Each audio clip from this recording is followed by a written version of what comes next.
Welcome. Is everybody having a good time at Innovate? Yes. How was lunch? Good. Delicious, thank you. Good. Excellent. All right, we have a panel. This session is Digital Narratives, Story, and Higher Education. We have with us 3 guest speakers. Joe Lambert is the Executive Director of the Center of Digital Storytelling. He's the founder of the Center of Digital Storytelling based in Berkeley, with offices around the country. Author of numerous materials, including the principal textbook. I see props. We'll hold it up. Principal textbook for the field. He has taught, spoke, and led projects at more than 100 universities worldwide, as well as countless other settings. Ann Fields.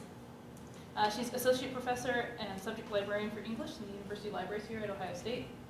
Ann has worked in the OSU libraries for 10 years, first as a Subject Librarian for Education, and more recently as a Subject Librarian for English.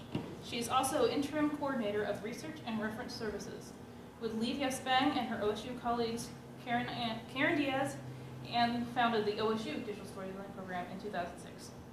And Dickie Selfe. He is the Director of the Center for the Study and Teaching of Writing here at Ohio State.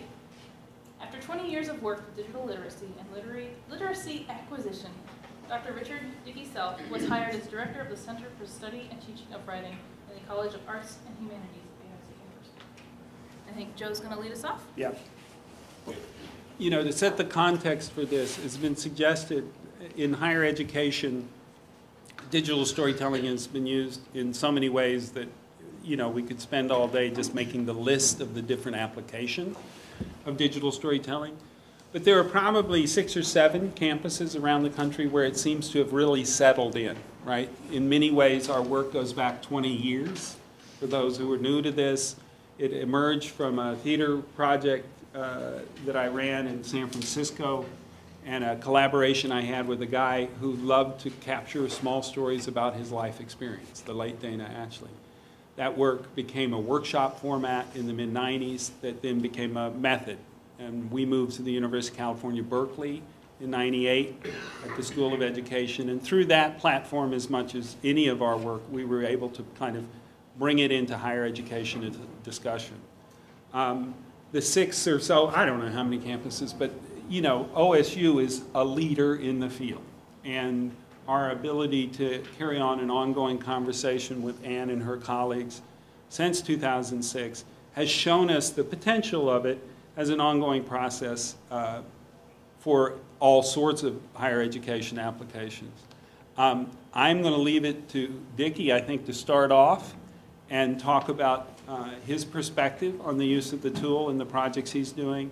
We'll then go to Ann to give her perspective, and then I'll moderate questions to them, you know, as 2 people in higher education, and then field your questions as well for me or for either of the other 2 panelists. So I'm going to make an appeal, as I have been doing to the OSU community, to look off campus for rich projects to involve you and your students. So these are some of the, in the short term, these are some of the lessons learned just from my brief foray into the Columbus community since '09. And you can read it. It's not real surprising. But if you're going to do work in the community, these are the things that I've tried to keep in front of me. And I'm not a person that easily gives up my own agenda. So number 2 is very difficult for me, but it's become more and more important as I work with not only community members, but people in other parts of the university. So this is the project I'll talk about today, Community Future Casting, Digital Storytelling to Inspire Urban Solutions. So already you can see it has an agenda itself. The project is not just about storytelling, it's about changing the community, and in some very specific ways. And so we've picked a particular part of Columbus, the University District, because it's close at hand, hoping to move out, but that's where we are right now.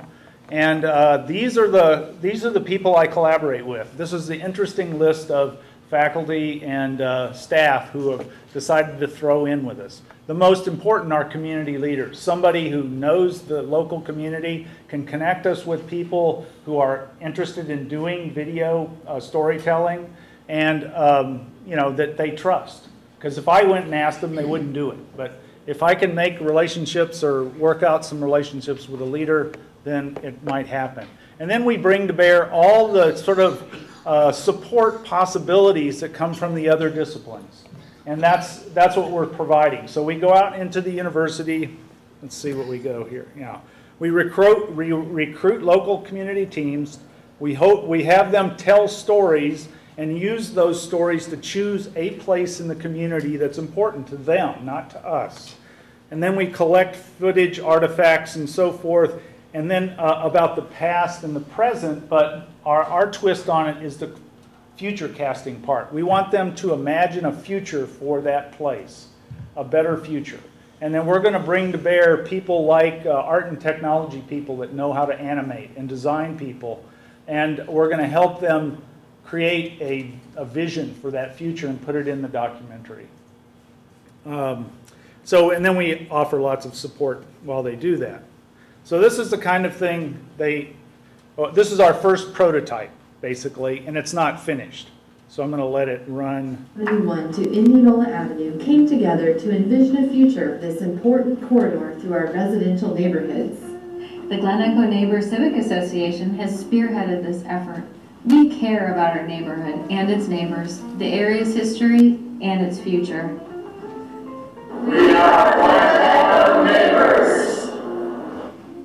We envision a near-term future for the Hudson Street corridor as a people-friendly place where we can live, work, walk, and bike in a safe environment.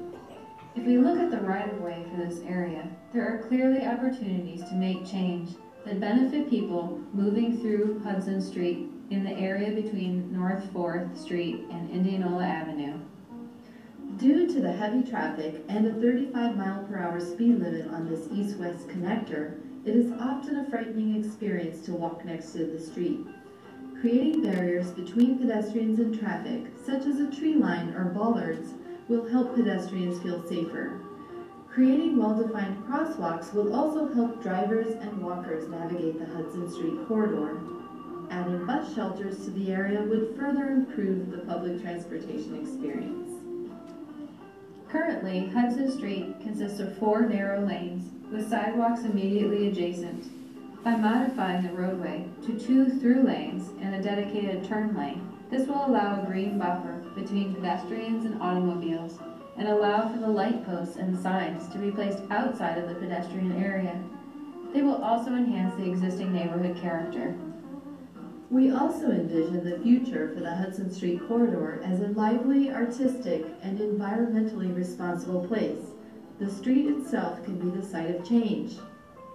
Because Hudson is a major connecting street to the Ohio State University, there's a lot of traffic and it is not bike-friendly.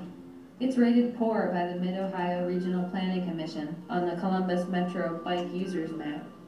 Adding bike lanes, sharrows, or other bikeway accommodation will help drivers know that bicyclists are permitted and encouraged on Hudson Street and its surrounding neighborhoods. Okay, so I'm going to stop it there just because you get the gist of what they're doing here.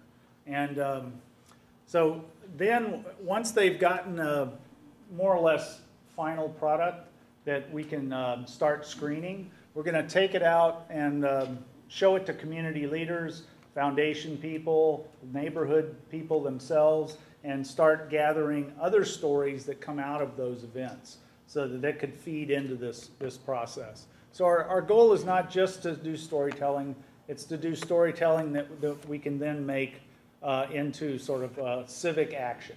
So that's our purpose there. Then the next part that I'm really excited about, we haven't done it yet, is to connect the story, the future casted part of this video, with an art class in either art and technology, design, or art education, and have those students imagine other art objects, for lack of a better word, that will facilitate and add to the vision that these people have already had. So we're trying to engage students in that process as well. So that's our goal. I think these are some of the theorists that I've worked on to try to develop a theoretical heuristic. I can talk about that later. We're going to work with the Knowledge Bank at OSU to archive the work and the assets We already have an interactive site set up by the School of Architecture to work so that we can work together, because you can see that all these people are in different places all the time. They rarely get to meet. So, although the community people actually meet quite a lot. And then eventually we want a spatialized interface for these online stories. And we really think that's going to be important in the long run. So that's kind of where I'm going with storytelling.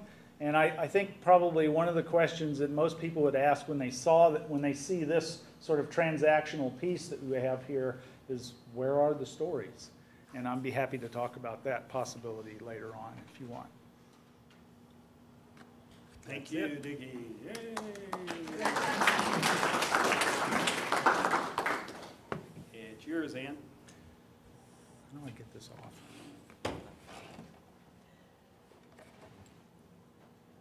I'm going to try to, I think you have to turn it off over on that side, right? Was there a button? I don't like pushing buttons. Top one? Excellent. I didn't bring any stories, but if eventually if you want to get on the We internet, can pull it up on the internet and show some from the OSU website. As I said, I was introduced. I'm Ann Fields from the OSU Libraries, and my colleague Karen Diaz and I, back in 2006, maybe 2005, I can't remember because it seems like a long time ago, we went down to a workshop that Joe gave in Asheville, North Carolina, to learn how to tell library stories. We were just reopening the renovated Thompson Library. And we were going to have lots of big screen monitors all over the library, and we thought there's a lot to tell about our library, all the special collections we have, the people who work in the library who do all kinds of special things that we thought people didn't know about, the services we provide, and we'd heard about digital storytelling. We thought, well, this is a great way to bring those things to life for the campus. So we came back, and we were so excited. The library administration paid for us to bring Joe to campus and do a workshop for the library, librarians and staff. And then we had a showcase for the campus to show what we had created. A lot of faculty came to our showcase, and they were really excited. And they said to us, you ought to be doing this for faculty so that faculty can show about their research. They can create stories about their research, about their teaching. And we said, oh, great idea. So in order to do this, because we couldn't bring Joe to campus every time, we could not afford this, we joined forces with the Digital Union, with Liv Jestvang and Cindy Gray. We also had support from the University Center for the Advancement of Teaching. We had a staff member from there who has left the university since then, but we still have support from them. And we offered a workshop and invited staff and faculty and staff. And this has really taken off since then. We offer 2 open workshops a year, and we've also started offering a special workshop in the summer, a group workshop that is a faculty member usually organizes for us. And I'll mention a little bit more about that later if you want to ask me about it. What we have really made into our mission is to help faculty and staff tell stories about their research and their teaching, and if they want to, also about their outreach or service. The purpose of the ways that they have put their stories about research into practice is to, first of all, to engage audiences at conferences. We've all had the experiences of going to conferences and sat in the audience and thought, oh my God, I could read this in a journal article when I get back. And Brian Edmiston from the College of Education and Human Ecology was one of our first participants, and what he did was to create a digital story in order to introduce his presentation to his audience, and in a more personal way.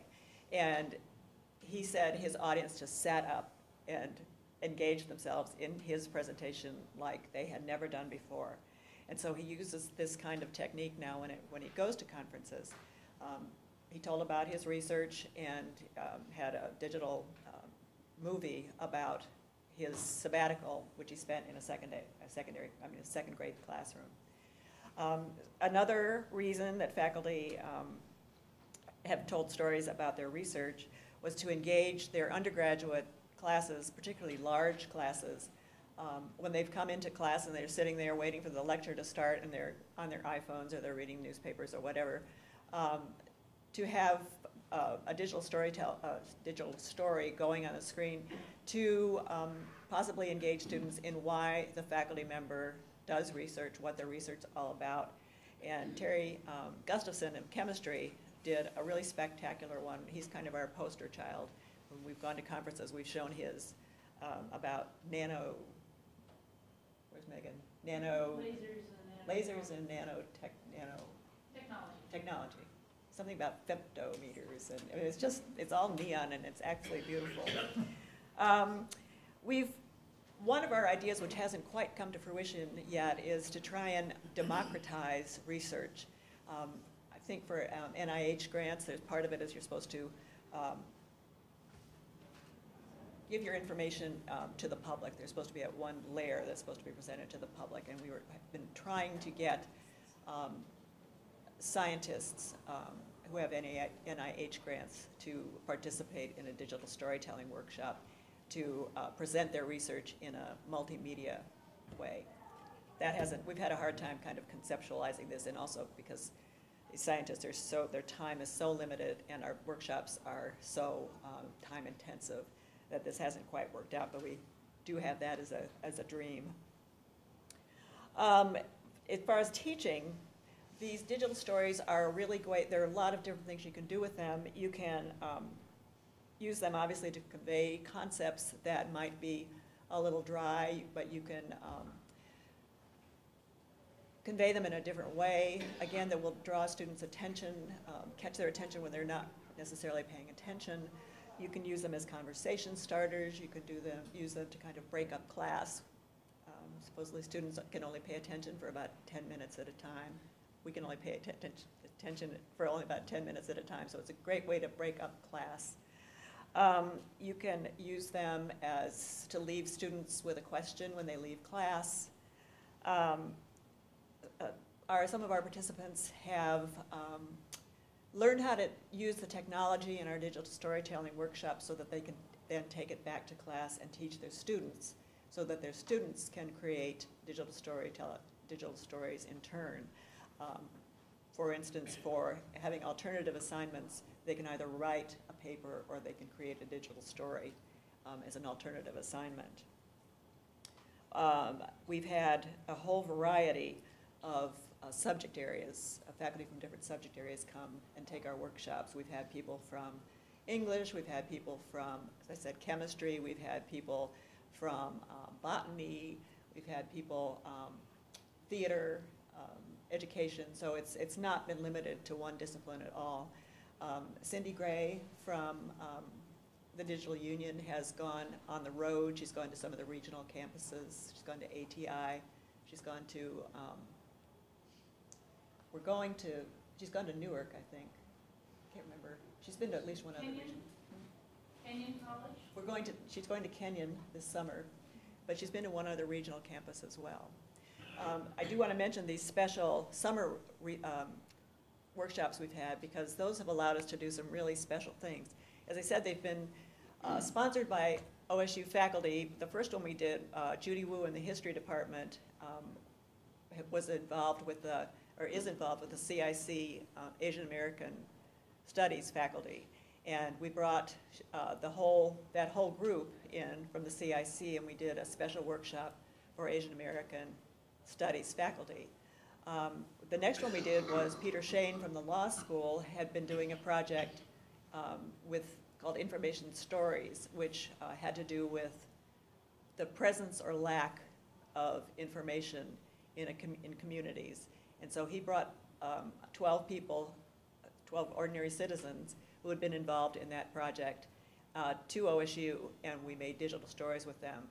And that was ordinary citizens from everyone ranging from a Native American from North Dakota to a gay teenager from San Francisco to a woman of my age from New Hampshire. So we have, I think Peter's steal my idea after this session. And then we're planning one this summer, Brenda Brueggemann in the English department, for deaf youth from the community. Brenda's deaf herself. And this is turning into it's like an octopus. It's turning into a wonderful, wonderful octopus. It's turning into all kinds of activities on campus that we never dreamed would happen. So we have made, I started in the library, and sometimes I'm afraid the library is going to say, what are you doing? What does this have to do with the library? But I've made wonderful connections all over the campus for me, and I think it's made wonderful connections for other people around the campus. So what occurs to me is several of the people at the beginning weren't sure what digital storytelling is, and I still don't think you've seen it. Yeah. So either your computer, you put your computer back on, and let me just say a little bit about this idea, because from an educational model, I think it's a simple thing to understand. Here's PowerPoint, something that we force people to learn in 5th grade, I think now. 3rd grade. 3rd grade. Learning in 3rd grade. That's fine. And the point is, it's become a literacy. You have several ways to present ideas. Here's digital storytelling. On that wall over there is filmmaking. So in the spectrum of introduction of media communication, this is the first step. And the approach we take is simply write a script that's 250 to 375 words. This is a kind of standard model. Illustrate it with between 15 and 20 images. They could be moving or still. Do it in groups that are about 10 for the simple reason that the main technology we use is people sitting listening to each other. And it takes about 2.5 hours to get around a room of people sharing an initial idea and focusing with a group process in on what that idea is. The story circle is kind of the essence of this particular method that's traveled a lot of places. It's about story in as much as it's about what makes good storytelling effective. And we have used curriculum to sort of say, what's a good story? We call it the 7 steps or 7 elements of digital storytelling. But it helps focus people on the 9 examples, and they go, okay, if that's A-level work, then that's where I'm supposed to head. They also put some ideas in their mind that help the process of refining a lake of experience down to a glass of a story. And that's often the hardest thing for any kind of student at any age, young or old. I could do lots of things, so which one am I supposed to work on? And some of it is just directing people to the idea that a story is about a moment experience where change happened. If you remember nothing else, that idea is like, so change happens. So what does change look like? Any change of great consequence is a good story, right? Think of any story you would look at. It's, life and death and what happens in between. So I'm going to actually show, are we on a fast connection or just the... It's pretty fast. Okay, the OSU connection I've been scared about, I tell you. I don't know. No, actually it's wireless, so who knows? I'll just go to our website. There are countless ways to learn about this work. But I'll just direct you to the story that's currently on our website because it's a quick and dirty and good example. If I can figure out.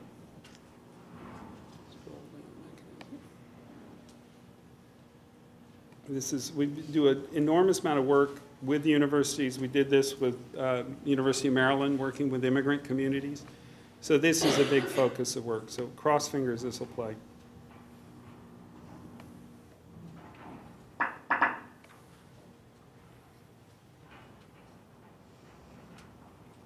I was supposed to be an observer.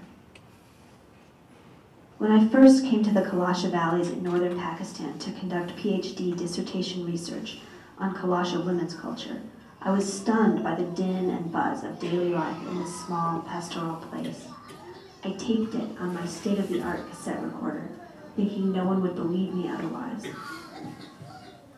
But when I came home 2 years later and played it to astonish my friends and colleagues, I didn't hear chaotic noise anymore. I heard the very particular words and voices of individual men, women, and children who had become real to me. Even though I was especially interested in observing their bashali, the communal menstrual house where women went when they were menstruating and to give birth, I'd never actually held a newborn before. I waited anxiously for the birth of Talim Khan and Nana's child. When the time came, together with the midwife, we walked the half-mile up valley to the bashali in the middle of the night, our way lit by little torches of resin-soaked wood. The birth was quick. The baby boy was big and healthy. The midwife cut the cord, swaddled him up, and then made a special sweet cream of wheat porridge for Talim Khan and Nana. All night we bashali women, even me, took turns holding the baby around the fire while his mother slept. Talim Khan and Nana said I was his aunt, and said I should have a baby girl, and then we would marry our children, and we'd be called to bar. I documented the many rituals and visitations that happen in babies' first weeks of life, as they are blessed and welcomed into the community. Then, about a week after mother and child came home, he got sick. With the help of my now worn copy of Where There Is No Doctor, I decided that he had pneumonia. A penicillin shot would likely cure him, the book said. Boys from the neighborhood raced to find the only young man in the valley with keys to the dispensary, but he had gone to the high pastures and was several hours away. The other women from Chetguru took turns walking around with the baby. But sometimes I was the one holding him. And in between his heaving breaths, he was so still, so blue. Look, I said, let's take him to Chitral. There's a jeep in the bazaar, let's go. But Talim Khan and Nana said she wanted to wait for her husband to come home. Surely he would come home soon, and then he would come with me to take the baby. I said we should go now. I said I would pay for the jeep. I would pay for the hospital. She said, surely he'll come. Let's wait. I was 26, just married, didn't have kids, didn't even know how to bake a cake. But I realized that I could have taken that baby, with or without his mother, and gone to Chitral. She would have let me. They all would have let me.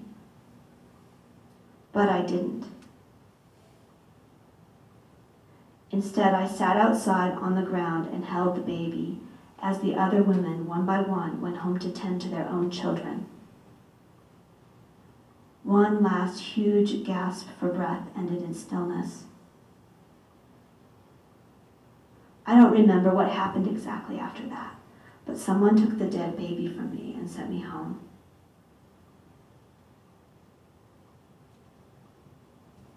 I didn't write about this, or the funeral that followed, or even the birth in any of my work.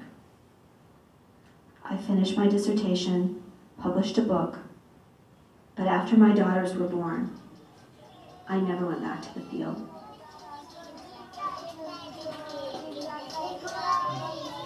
So if you can imagine, in the work process that we put people through, we call it like a ropes course for the soul, right? We're trying to get people to dig.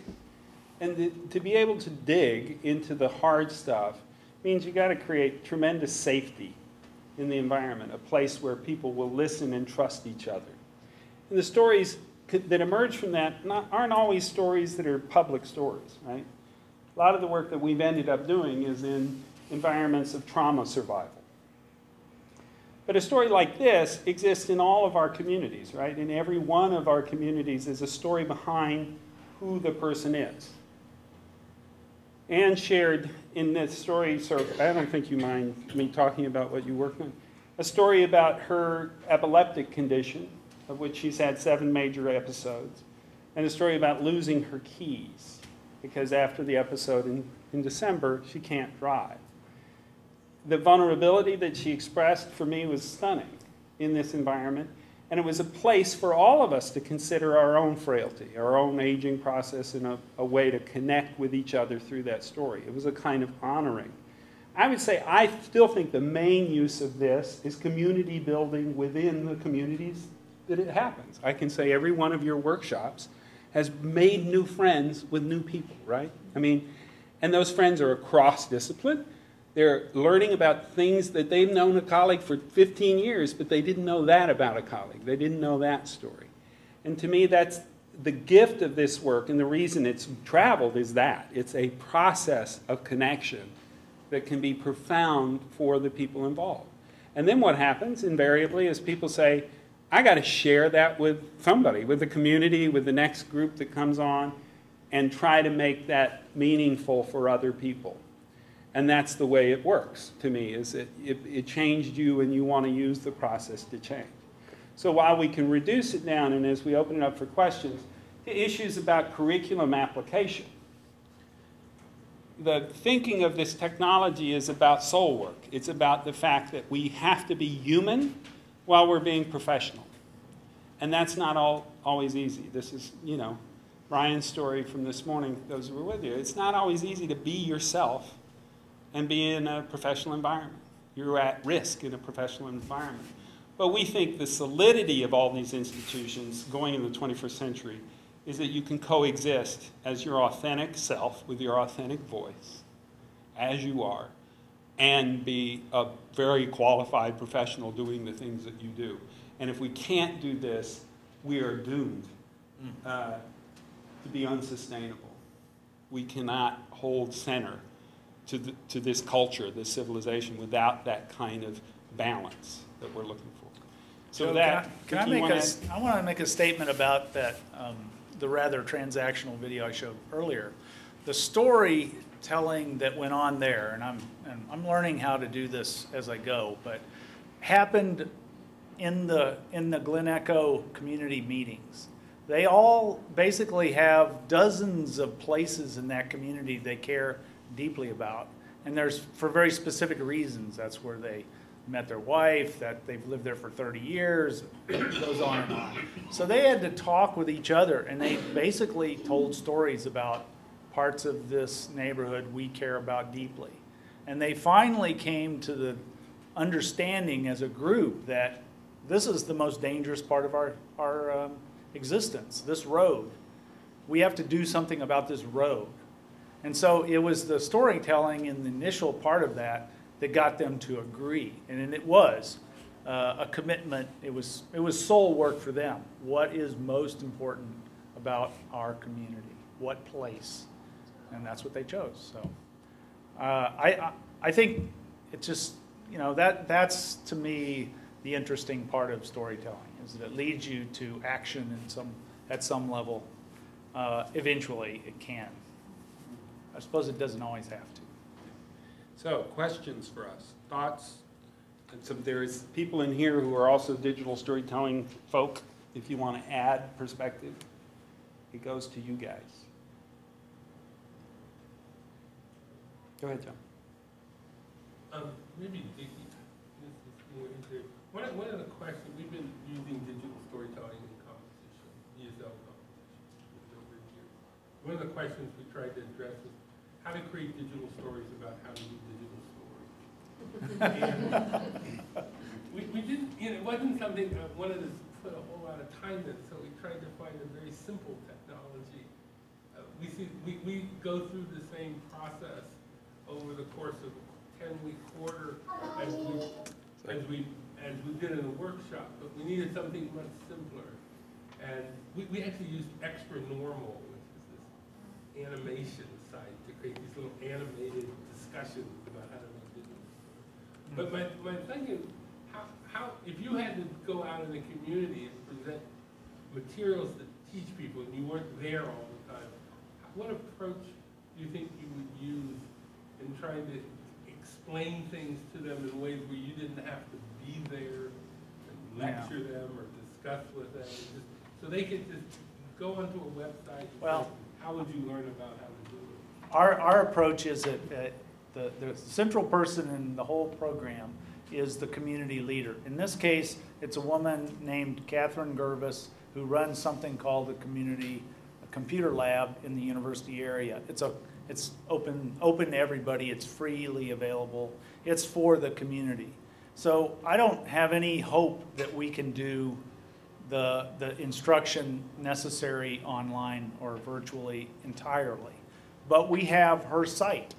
And so we're going to train young people and old people to be at that site, and whoever goes there can get help doing that work, and whenever they can get there. So that's our answer. It's not a great answer, but you know, it's building capacity in that place for people in that community. So I think there probably are a lot of, I think Joe has a book. He has materials for their process that they go through and that you can get for free online on their site. So those are all resources that people can use for, you know, sort of developing a sense of how am I going to go about doing this. That, I'm not sure I'm answering your question, but that's kind of my approach to it, is try to find a site that people can go to get really sort of one-on-one help or one-on-a-group. I mean, there's been a lot of projects to provide resources to communities and academic organizations that include a lot of things like tutorials and stuff. One site is Stories for Change, which evolved out of community-based digital storytelling projects around the country. This has a wonderful collection of tutorial materials. In fact, most of some of it's a little bit old given the advances the last few years. But it's an example of sites that link to other sites where you can learn how to use a specific software. I mean, we didn't say this, but obviously inherent in all of this process is you make it yourself. You're taught how to use a given video editing software. And again, none of these things are like inherent. Everybody has riffed off this model. But in the kind of model that we had, it was the idea that anybody can learn to edit videos. From 4 to 84, we've had people make these movies and feel empowered through the process. So it is different than documentary in that sense. It is not making the story on top of the person. It's allowing them to tell their own story. And that learning the editing tools and keeping up with the technologies is kind of a nightmare for all of us. And we rely on a lot of, inter-community dialogue to let that happen. But, you know, at your school, the University of Maryland, you guys have some tutorials online, right, as well? Yeah, if you go to umbc.edu/stories. What is it, you what? I'll put it up on the screen here.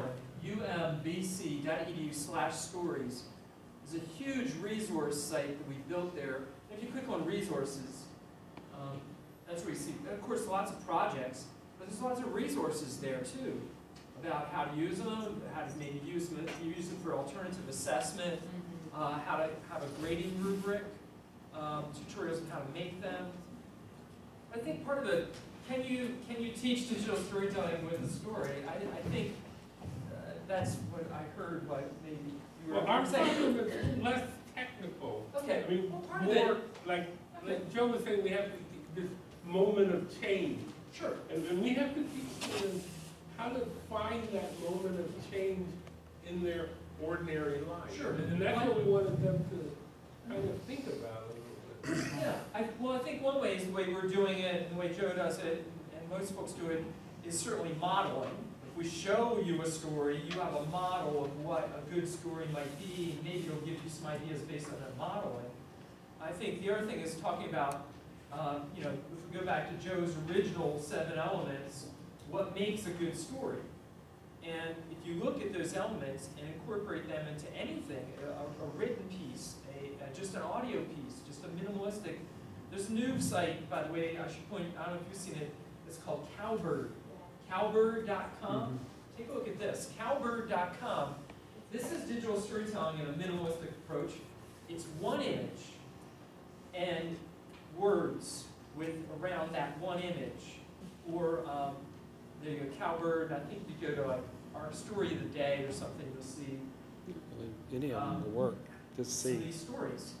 And it's one image and then words, and like I said, could be narration, could be sound.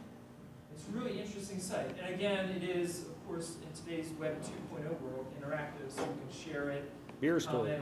Go back to that time stories. So I think there's that. But it goes back to what makes a good story. And by the way, some of the research, I think in the book Story Circles, they talked about what makes a good story, and they said, well, Joe's approach said one of the things was it should first person is of course more powerful. And they said, research has shown that stories in first person are more powerful and more engaging. And I've seen teachers use it in creative ways. We had elementary history teachers come to UMBC. They did stories, they took like Fort McHenry, the Star Spangled Banner was written, and they wrote it in first person from the viewpoint of Fort, as if personifying the fort as a person and telling it that way. It's very engaging. So there are creative ways to attack these things. And there are a lot of, once you dig into the community, there are a lot of resources to be found.